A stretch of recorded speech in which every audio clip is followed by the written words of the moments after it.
नमस्कार। जेपीएससी यानी कि झारखंड लोक सेवा आयोग के द्वारा चिकित्सा पदाधिकारी के लिए जो वैकेंसीज है उसका विज्ञापन अपने साइट पे अपलोड करा है। जेपीएससी के द्वारा जो वेबसाइट पे दो विज्ञापन अपलोड किया गया है, एक रेगुलर वाला और एक आपका बैकलॉग वाला। दोनों को अलग अलग डाला गया, दोनों को अलग अलग आपको फॉर्म फिलअप करना पड़ेगा, दोनों का डेट अलग है, लेकिन सूचना मैं यहाँ पर एक साथ दोनों का दे रहा हूँ। तो सबसे पहले बात कर लेते हैं, अगर रेगुलर वाले की बात करें तो रेगुलर वाला जो वैकेंसी है चिकित्सा पदाधिकारी यानी कि मेडिकल ऑफिसर के लिए, उसका जो वो किसके कौन से डिपार्टमेंट के अंदर है, तो स्वास्थ्य, चिकित्सा, शिक्षा एवं परिवार कल्याण विभाग के अंतर्गत वो पदाधिकारी की नियुक्ति होगी। जो सबसे पहला रेगुलर वाला है उसमें 230 वैकेंसी है, 230, और जो बैकलॉग वाला है उसमें 56 है। देखेंगे हम लोग तो 230 है, और जो रेगुलर वाला है उसका विज्ञापन संख्या है 19-23। विज्ञापन संख्या कितना है? 19 और 23। और उसका जो विज्ञापन है बैकलॉग वाला उसका 20 और 23 है। ठीक है, अब बात करते हैं रेगुलर वाला जो मेडिकल ऑफिसर का जो फॉर्म फिलअप होगा, कब से होगा? तो 19 जून से 19/6 से लेकर 18 जुलाई तक भरा जाएगा। 19 जून से लेकर 18 जुलाई, 19 जून से लेकर आपका यहाँ लिखता हूँ 19 जून से लेकर 18 जुलाई तक फॉर्म भरा जाएगा। ठीक है, और आवेदन भरने की जो अंतिम तिथि जो है कब है? 18 जुलाई है। ठीक है, 18/7 है, 5 बजे शाम तक पहले भर लेना है। उसका परीक्षा जो शुल्क है उसका भुगतान कब तक करना है? तो 21 जुलाई से पहले तक कर लेना है। 21 जुलाई के 5 बजे शाम तक पहले कर लेना है उससे। उसके बाद जेपीएससी के जितने भी जो फॉर्म होते हैं उसमें क्या करना पड़ता है? हार्ड कॉपी भेजना पड़ता है। तो हार्ड कॉपी जमा करने का अंतिम तिथि क्या है? तो हार्ड कॉपी जो है ना 4 जो अगस्त है वो उस तक पहुंच जाना चाहिए। जेपीएससी के साइट पर 4 अगस्त तक पहुंच जाना चाहिए। ठीक है, 4 अगस्त के 5 बजे तक पहुंच जाना चाहिए। इसके अलावा अगर कोई भी डाउट आता है या फिर कोई परेशानी आता है फॉर्म फिलअप करने के दौरान, तो विज्ञापन संबंधित और भी कोई जानकारी है तो आप ये नंबर पे कॉल करके जो आयोग है उससे जानकारी ले सकते हैं, जो कि आप कॉल कर सकते हैं सुबह 10 बजे से लेकर शाम 5 बजे तक के बीच में कॉल कर सकते हैं। ठीक है, तो ये था रेगुलर जो वैकेंसीज है, रेगुलर वैकेंसी मेडिकल ऑफिसर का, और उसके बारे में थोड़ा जो फॉर्म कब भराएगा वो डिटेल था। अब बात करते हैं बैकलॉग वाला। तो बैकलॉग वाला में कुल 56 नहीं 26 है, कुल 26 वैकेंसियां। बैकलॉग वाले में कितने वैकेंसियां? 26 वैकेंसियां है। इसका भी मेडिकल ऑफिसर के लिए ही है, लेकिन इसका आवेदन कब से भरा जाएगा? 21 जून से भरा जाएगा और 20 जुलाई तक भरा जाना है बैकलॉग वाला। ठीक है, और इसका आवेदन का अंतिम तिथि वही 20 जुलाई तक है। और अगेन परीक्षा शुल्क का जो अंतिम तिथि है वो 24 जुलाई है, संध्या 5 बजे तक। उसका हार्ड कॉपी जमा कब तक करना है? हार्ड कॉपी जमा करना है 10 अगस्त तक जमा करना है। तो इसमें 2 दिन का गैप है। ठीक है, 2 दिन का गैप है। ठीक है, रेगुलर वाले और बैकलॉग वाले में। तो कोशिश करिएगा रेगुलर वाले में भरे, क्योंकि ज़्यादा वैकेंसीज है, ये भी भर सकते हैं। अब देखिए क्या है कि अब बात करते हैं रेगुलर वाला जो फॉर्म है उसमें कितना वैकेंसीज है कोटी वाइज, और क्या सिलेबस है, कौन भर सकते हैं, उनके भी डिटेल हम जानते हैं। सबसे पहले चिकित्सा पदाधिकारी का ये फॉर्म है। ठीक है, चिकित्सा पदाधिकारी का ये फॉर्म है, जो कि कुल पद 230 होना है रेगुलर वाला में। ठीक है, 93 जो है जनरल वालों के लिए, 22 जो है ईडब्ल्यूएस के लिए, 20 जो है वो एससीज के लिए है, एसटी के लिए आपका 64 है, और 18 जो ओबीसी 1 और 13 ओबीसी 2 के लिए, 1 आदिम जनजाति के लिए, महिलाओं के लिए 12 है, खेलकूद का कोटा से 5 है, और जो चलन नहीं सकता है उसके लिए 9 वैकेंसियां यहाँ पर दर्ज कराई गई है। अब देखिए क्या है, ये जो वैकेंसीज है ये जो है वो 5400 ग्रेड पे यानी कि लेवल 9 का जॉब है। ये मेडिकल ऑफिसर वाला स्थायी जॉब होगा, 2 वर्ष का प्रोबेशन होगा, उसके बाद परमानेंट हो जाओगे। अब देखिए चिकित्सा पदाधिकारी के लिए कौन भर सकते हैं? सभी कोई नहीं भर सकता। जो व्यक्ति मेडिकल यानी कि एमबीबीएस, जिन्होंने भी एमबीबीएस कर रखा है, एमबीबीएस कर रखा है, जिन्होंने भी मेडिकल कॉलेज, वैसे मेडिकल कॉलेज से जो क्या होगा स्टेट जो गवर्नमेंट ऑफ इंडिया है या फिर स्टेट गवर्नमेंट से ऑथराइज है, रिकॉग्नाइज्ड है, वैसे ही इंस्टीट्यूट से जिन्होंने एमबीबीएस कर रखा है वो इस फॉर्म को फिलअप कर सकते हैं। साथ साथ क्या होना चाहिए?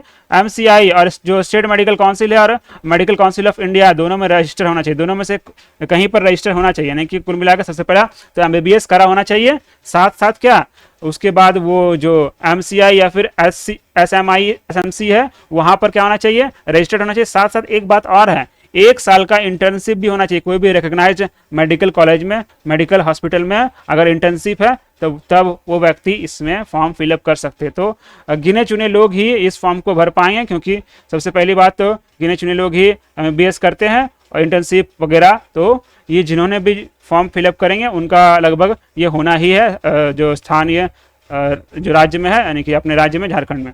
अब बात करते हैं उम्र सीमा क्या है, तो उम्र सीमा यहाँ पर है न्यूनतम उम्र सीमा 23 वर्ष है, न्यूनतम उम्र सीमा 23 वर्ष है। और अधिकतम उम्र सीमा की गणना जो की जाएगी 4 जनवरी 2011 जो दिया गया संकल्प संख्या है उसके अनुसार जो है ये अधिकतम उम्र की गणना की जाएगी।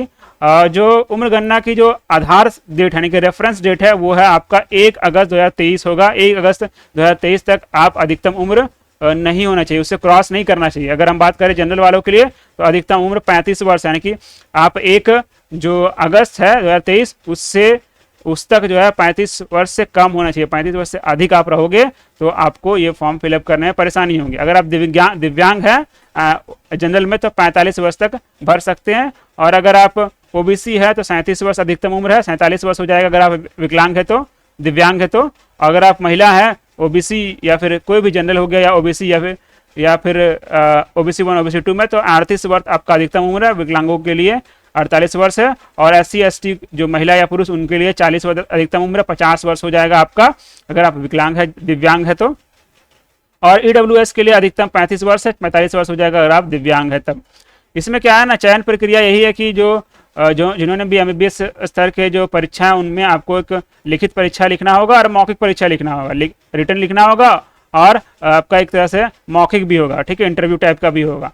अगर वैकेंसी नहीं आएगा, ज़्यादा अगर फॉर्म फिलअप नहीं होगा, देखिए यहाँ पर बात लिखी गई है कि अगर कम से कम 5 गुना, अरे जितना भी रिक्त है उसका 5 गुना या 5 गुना से कम आवेदन प्राप्त होगा ना, 5 गुना से कम या 5 गुना के अनुपात में अगर आवेदन प्राप्त होगा तो आयोग क्या करेगा, डायरेक्ट जो है साक्षात्कार के द्वारा जो है वो भर्ती लेने का प्रयास करेगा, ठीक है। अगर उससे अधिक रहेगा तब वो रिटर्न परीक्षा लेगा। तो देखिए अब इसका हम लोग बात करते हैं लिखित परीक्षा में क्या है, अगर रिटर्न लेना है तो क्या लेगा, तो रिटर्न में क्या होगा कि MCQ होगा, ठीक है। और MCQ में 4 पेपर होगा, MCQ लेगा 4 पेपर होगा, 4 पेपर में हर पेपर जो है वो 2-2 घंटे का होगा, यानी कि आपका कुल 8 घंटे का पेपर हो जाएगा ये, ठीक है।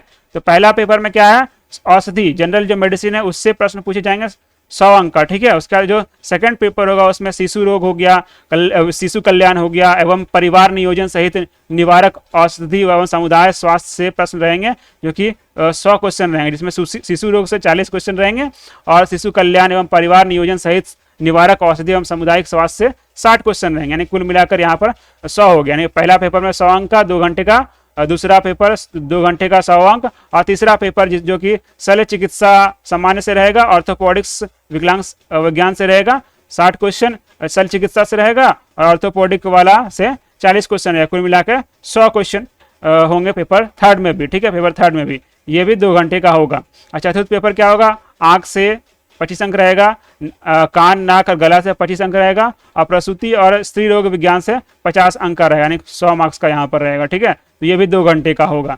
और इसमें जो सिलेबस जो होगा, सिलेबस क्या रहेगा, वही जो एम्स का जो सिलेबस है, एम्स नई दिल्ली का जो सिलेबस है वही सिलेबस रहेगा आपके ये जो अगर रिटर्न परीक्षा लिया जाएगा तो। और मौखिक परीक्षा अगर लिया जाएगा तो मौखिक परीक्षा 40 अंक का मौखिक परीक्षा होगा, ठीक है। तो ये कुल मिलाकर जो मेडिकल ऑफिसर है उसका सिलेबस हो गया, ठीक है। सिलेबस नहीं, पैटर्न हो गया, ठीक है। सिलेबस जो है वही एम्स का जो सिलेबस होता है न्यू दिल्ली एम्स का, उसी के अनुसार जो है सिलेबस रहेगा ये सारे पेपर का आपका।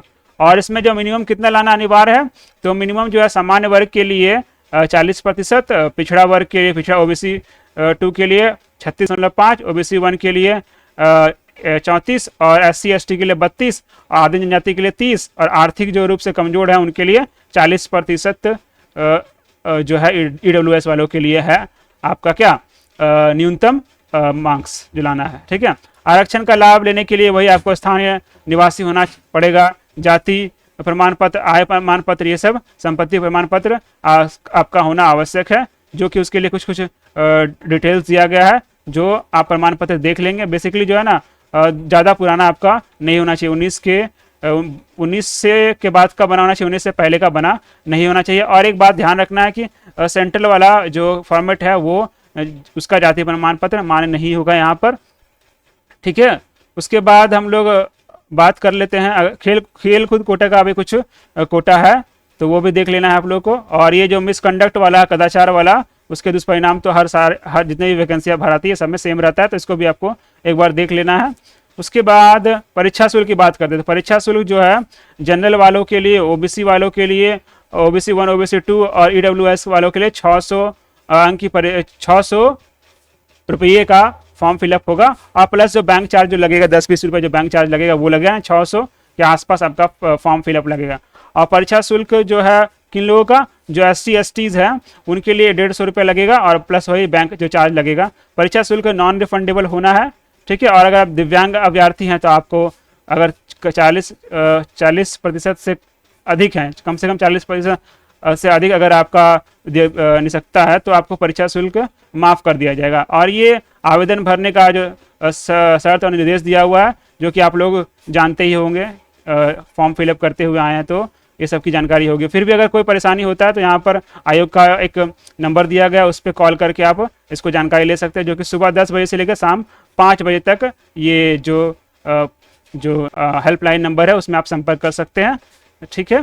तो कुल मिलाकर ये था जो मेडिकल ऑफिसर है उसकी वैकेंसीज के बारे में। धन्यवाद।